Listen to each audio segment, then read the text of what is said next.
toi, ici c'est ton gars sur Tonton Gibbs, c'est Pretty Boy Floyd, et bienvenue dans ce nouveau numéro de Sneaks of the Month, le top 10 du mois de novembre. C'est parti. Un mois relou, on ne sait plus où donner de la tête, mais bon, c'est quand même cool d'avoir des sorties, on va pas se plaindre. Juste avant de commencer, n'oubliez pas le code promo Shine 2020, code promo de Nike, moins 25% sur tout le site de Nike, je le répète, c'est pas des codes qui arrivent souvent, le lien direct est dans la description avec le code. Aussi, vous savez que des fois, j'aime soutenir des personnes ici et là. Là, il y a un artiste de chez moi que j'ai envie d'aider un peu, de soutenir un peu, parce qu'il a sorti son premier clip, c'est Evans. Voilà, en plus, il est produit par Joe Gillian, l'homme de l'ombre, qui a souvent taffé avec moi sur des vidéos. C'est son premier clip, ça s'appelle Orchidée. Si vous aimez, je vous invite à aller mettre un petit like et un petit commentaire sous sa vidéo, et vous abonner à sa chaîne, pourquoi pas. Je vous mets le lien direct dans la description. C'est vraiment du soutien. Et voilà, on kiffe, quoi. C'est la musique, c'est cool, c'est son premier clip. Faut l'encourager. Et comme toujours, tout de suite, on va passer au concours photo mensuel. C'est un concours qu'on fait depuis des années, tous les mois, un concours photo sneakers qui se passe sur Instagram, mais avec aussi cette vidéo du top 10. Le but de ce concours, ce qui a gagné, si on peut appeler ça gagner, c'est un peu de visibilité à mon humble niveau. Donc tous les mois, il y a un hashtag pour participer. Forcément, ce mois-ci, c'était avec le hashtag Tonton Gibbs novembre 2020, et pour le mois prochain, c'est Tonton Gibbs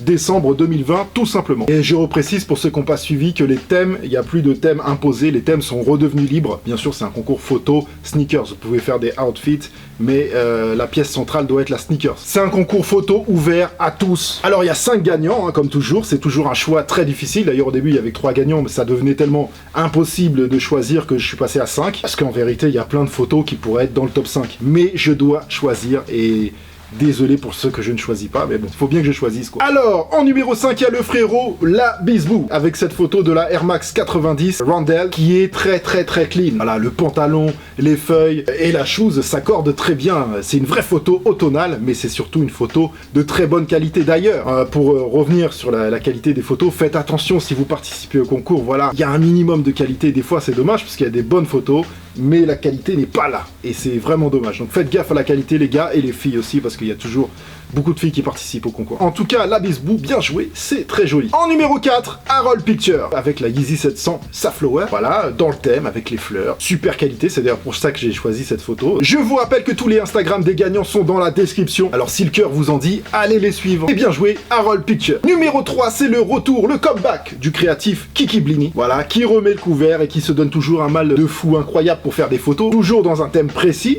Alors là, on est sur la Jordan 5 Off-White, et il a continué son pantalon dans le même délire que la Jordan 5 Off-White. Voilà, un vrai Virgil Abloh, ce Kiki Blini. Félicitations, frérot, et comme d'habitude, bien joué. En numéro 2, une photo magnifique de Nina Swoosh et Roman Custom. Alors, en plus d'une paire absolument extraordinaire, je rappelle que c'est pas un concours photo de la plus belle paire, mais bon, là, en l'occurrence, c'est une paire extraordinaire, la Nike Air Max One Denim, qui est très limitée et très belle. Et d'ailleurs, que j'attends toujours pour l'émission Killer Outfit, en partenariat avec StockX, qui devrait arriver bientôt, mais vous le savez, il y a des problèmes de livraison avec les confinements, etc., donc c'est très compliqué. Mais c'est toujours en cours, c'est en attente. Et donc, pour en revenir à la photo, ai-je vraiment besoin d'expliquer mon choix? Regardez la photo, quoi, elle tue, elle défonce, les bleus sont magnifiques, la qualité est super, rien à dire, j'adore. Bien joué Roman Custom et Nina Swoosh. Pour finir, le numéro 1, je pense que c'est la personne qui a gagné le plus de fois le concours. Vous le connaissez, c'est Lugan S de Marseille, avec une photo absolument remarquable. En plus, dans un train, ça change le décor, mais c'est surtout, franchement, l'ambiance et les couleurs de la photo qui font la différence. Les lumières au-dessus,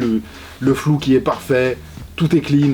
La photo, la qualité, elle est incroyable. Pour le coup, je pense pas qu'on puisse contester ce choix. Merci beaucoup. Et Lugan S, bien joué, mon gars. Et comme toujours, à côté de moi, les photos des participants qui défilent. Je suis désolé, je ne peux pas passer tout le monde, bien évidemment. Sinon, ça durerait trop longtemps. Mais merci à tous de participer. Je regarde toutes les photos de A à Z. Donc, si vous voulez savoir comment participer, connaître les règles aussi pour participer, tout est écrit dans la description de la photo des gagnants sur mon Instagram. 3 photos maximum par personne, s'il vous plaît. C'est pas rare que je choisis des photos et je me rends compte que les gens, ils en ont plus que 3, et donc j'enlève les photos. Et aussi, très important, s'il vous plaît, pensez au format en hauteur 4x5, voilà, parce que encore une fois, il y a des très belles photos, mais quand je clique dessus, je vois que c'est un format carré ou panoramique. Maintenant, passons à ce pourquoi nous sommes réunis ensemble tout de suite maintenant. Le top 10 du mois de novembre, un mois très compliqué avec des sorties qui se valent un peu, il y en a eu beaucoup, et elles se valent un peu toutes.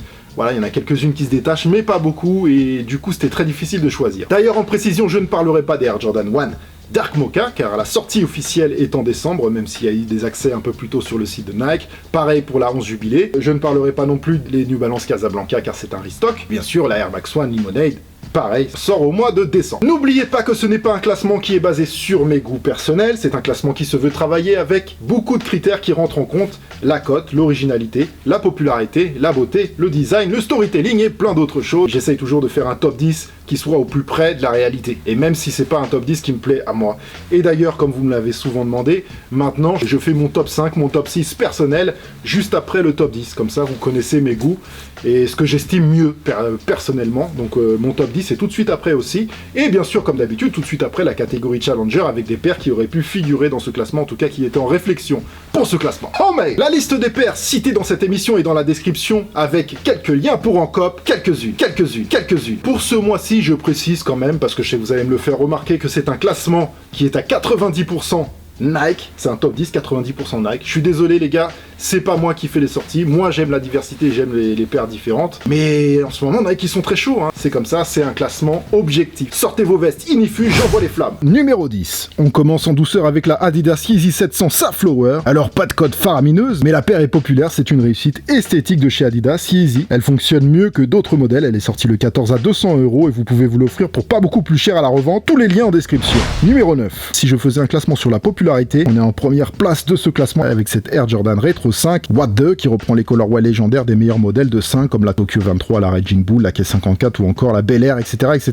Sorti à 190 € le 7 novembre, on a une petite cote, mais comme je vous l'ai dit, le plus grand nombre de reventes, elle est très populaire. Numéro 8, une paire décalée avec cette collab entre le shop de Boston Concept et Nike sur un modèle SB Dunk avec un jeu de mots en guise de nickname, la Turducken, un mix entre Turducken et la Dunk. Turducken étant un plat traditionnel de Thanksgiving, c'est une dinde farcie de canard et de poulet, alors c'est pas une paire super vegan, ça c'est sûr. Mais les détails sur la paire qui ne se prend pas au sérieux sont très cool, imitant le pelage du canard, de dinde, etc. Un spécial packaging a été vendu chez Concept le 14 à 250 $ avec beaucoup d'autres choses cool en plus, et puis une version box normale vendue dans quelques skate shops en Europe à 120 €. Plein de détails cool sur la paire, et remarquable et original. J'adore.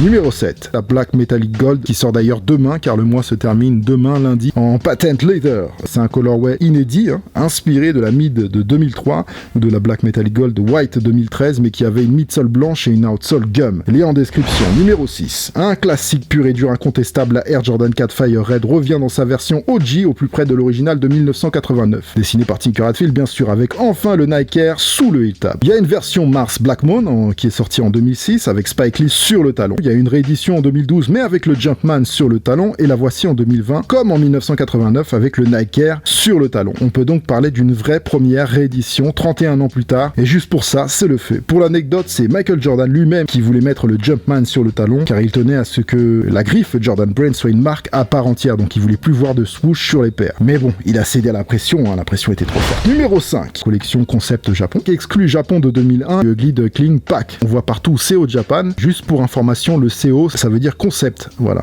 Concept Japan, la collection de 2001, et il y a eu 3 paires, la plume sortie plus tôt cette année, la Veneer et la céramique sortie ce mois-ci à 100 €, des paires très populaires qui à la base étaient des Dunk Pro B, ancêtre de la gamme SB du regretté Sandy Bodecker, des paires à la mode, très populaires, énormément de reventes, comptées entre 200 et 250 € pour vous en offrir une à la revente. Numéro 4, les Nike Air Force One Peace Mini Zone Paranoise 2.0 en collab avec la superstar et artiste K-pop G-Dragon. Après la noire l'année dernière, voici la blanche avec la même particularité, l'usure qui laisse apparaître une œuvre de l'artiste, ça fonctionne très bien. C'est très populaire également, avec plutôt une cote haute pour la revente, comptée quand même entre 400 et 500 €. Numéro 3, si je faisais un classement uniquement basé sur la cote, elle serait en première position de ce classement. La collab Cactus Plant Flea Market, la marque de Cynthia Lu, qui est venue revisiter la paire la plus en vogue du moment, la Nike Dunk, a été complètement recouverte de cristaux de Swarovski et le résultat est plutôt réussi je trouve, édition très limitée pour la White sortie via Raffle le 18 en exclu sur le site CPFM avec un pré-retail de 550 $. Quant à la Spiral Sage, c'est apparemment une Friends and Family ou vendue en très petite quantité, j'ai peu d'infos sur elle. Quoi qu'il en soit, à la revente pour la White comptée en moyenne entre 1300 et 1900 € et pour la verte, là on est plus dans du 4000 € les gars, voire plus, même s'il y a quand même très peu de ventes pour donner des vraies moyennes. Numéro 2, popularité, cote et travail sur la paire, les Sakai de Shitos Abe regroupent beaucoup de critères qui ont conduit ces deux paires en deuxième position du top 10 10 du mois, un pont entre le passé avec la Pegasus de 1983 et un mélange avec la Vaporfly Running actuelle du swoosh. On retrouve les caractéristiques propres à Chitozabe, même si je pense que pour cette paire on est quand même en dessous des premières, les LD Waffle. Sorti le 13 novembre à 180 €, comptez entre 350 et 450 € pour vous offrir une paire de Sacai et Nike Vapor Waffle à la revente. And the number one is...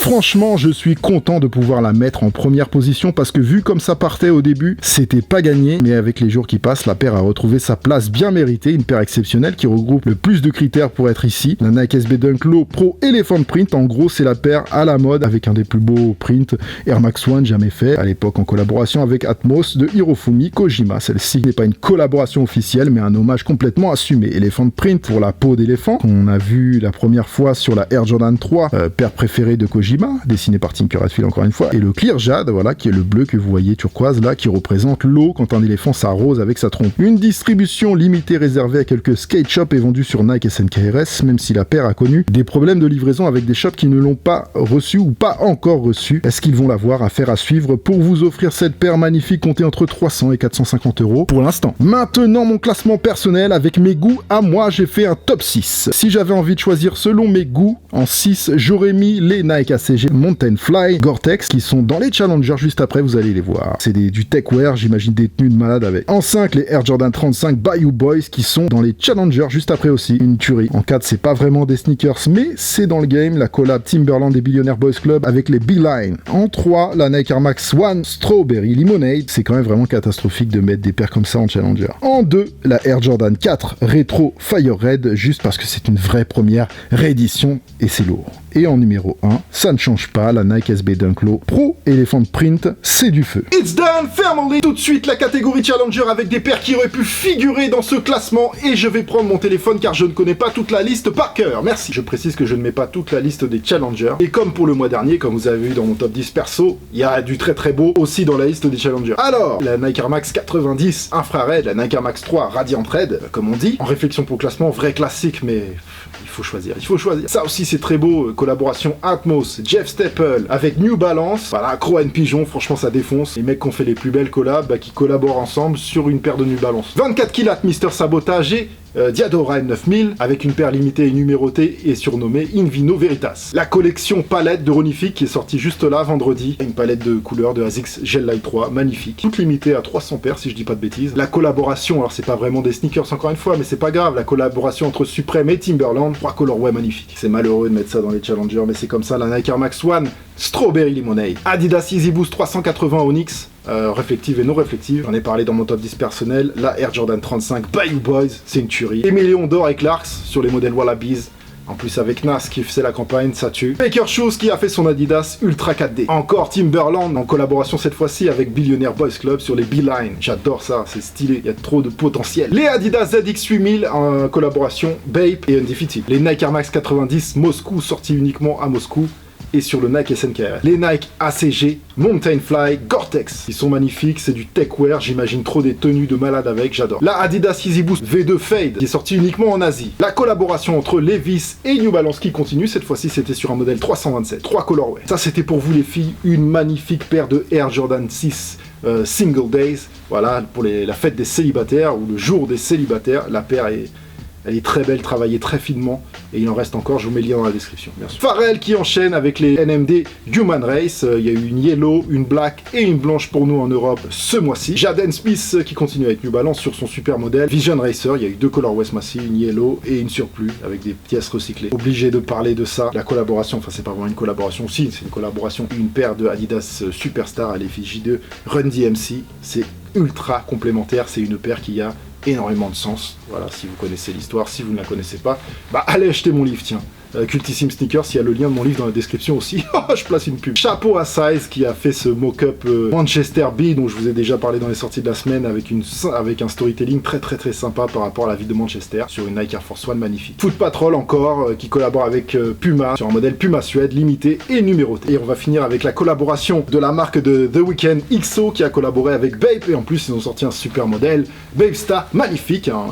cuir verni noir avec le swoosh vert fluo, ça défonce. Estampillé XO sur le talon. Comme d'habitude, si vous avez kiffé cette vidéo, vous êtes cordialement invité à venir défourailler le thumbs up ici en bas de l'image. Le thumbs up, c'est le pouce en l'air. Allez-y, éclatez-le, défoncez-le, défouraillez, le coup de genou, coup de pied, tout ce que tu veux, envoyez la force. Et bien sûr, l'abonnement à la chaîne est complètement gratuit, sans aucun danger physique. Pour le mental, c'est moins garanti, pour le portefeuille non plus. Dites-moi dans les commentaires votre top 10 personnel à vous, ou dites-moi simplement bonjour, juste pour faire sauter le référencement de cette vidéo. Merci beaucoup de votre soutien les gars, on apprécie. Bien sûr, retrouvez-moi sur les réseaux sociaux, surtout sur Instagram, car c'est là que tout se passe. Vous voyez beaucoup de choses sur Instagram que vous ne voyez pas sur cette chaîne, c'est vraiment un complément. N'oubliez pas la liste des pairs cités dans cette émission et dans la description avec les liens qui vont bien si toutefois vous avez envie de vous faire plaisir. Ou de faire plaisir à des proches à vous. Et quant à nous, on se retrouve peut-être mercredi soir, alors c'est vraiment pas sûr, et sinon ce sera dimanche à 18h pour les sorties sneakers, c'est ça de la semaine, dimanche prochain. Faites attention à vous, portez-vous bien. Oh man!